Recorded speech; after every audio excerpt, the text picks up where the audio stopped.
Hi, I'm Karen JAPZON from John Leap's Evangelization.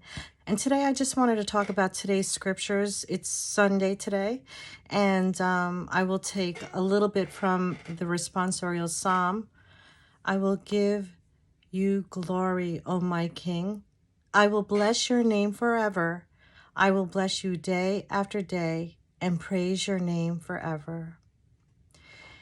Well, today, in the first reading, it says, "Little by little, therefore, you correct those who offend.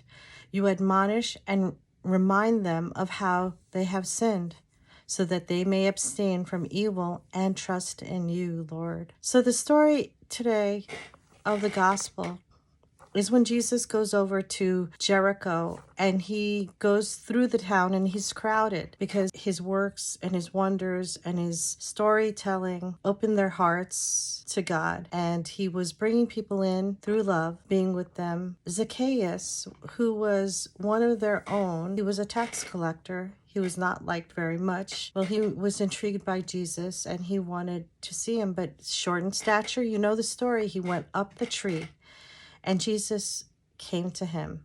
And the funny thing is, Jesus invited him to his own house. But this time, Jesus invited himself to dinner, to sup with him. And so Zacchaeus received him joyfully. So what happened? Zacchaeus was so filled with joy that he said, after being with Jesus, "I will give half of my property to the poor. And if I have cheated anyone, I will pay him back 4 times the amount." So in some ways, I think of this as when you truly, truly invite Jesus into your heart, your home, your heart, and you let him in. And as he's in there, you start to really take on him, his attributes, his ways, his mercy, his generosity. You start to become like him. He becomes your food.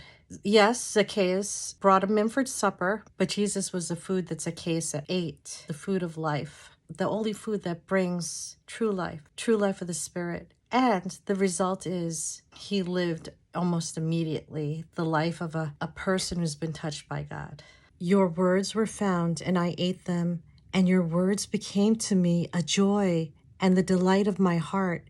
For I am called by your name, O Lord, God of hosts." Sometimes without knowing it, the joy makes you that generous that you want to give like God. He's the ultimate giver. So that's a wonderful story of Zacchaeus. We could experience that too.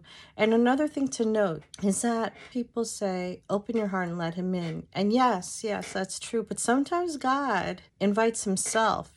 That could happen. But God himself says, "I'm going to come to you today when you don't expect it." You will be joyful. You will be joyful letting him in, because it feels like out of the whole crowd, he chose you. And Jesus said to him, "Today salvation has come to this house, because this man too is a son of Abraham. For the Son of Man has come to seek out and save what was lost." So God bless you and love you. Peace be with you.